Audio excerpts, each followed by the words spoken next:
สบายดีทุกคนมาพบกันใหม่อีกแล้วเนาะวันนี้เราก็จะมาสอนเบิ่งว่าผู้ใดส่องเฟซเฮา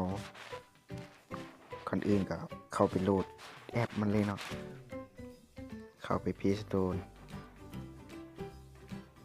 ก็ให้พิมพ์คำว่า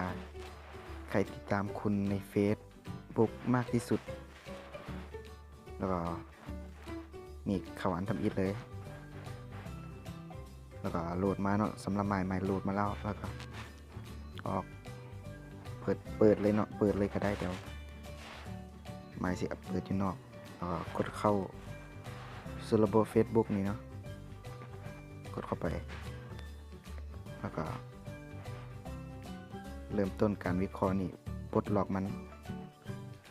ปลดแล้วก็ท่ามันหน่อยนึงเนาะท่ามันผู้ใดมีมูลหลายมันก็จะท่าดุนผู้ใดมีมูลน้อยมันก็จะไวเนาะ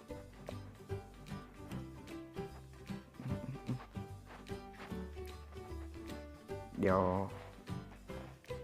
หมายสิตัดไปตอนมันแล้วเลยเนาะให้ทุกคนนั่นปลดล็อกนี่เลยนะปลดแล้วก็ถามันดนในนึงเนาะเพราะว่าอันนี้มูของหมายมันหลายโพดน่ะก็เลยแล้วก็เน็ตก็ทรายมันก็เลยบ่ได้เนาะก็ผู้ใดได้ก็คอมเมนต์ผู้ใดบ่ได้ก็คอมเมนต์นะ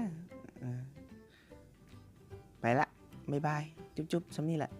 บ่มีหยังอีเว้าหลายละ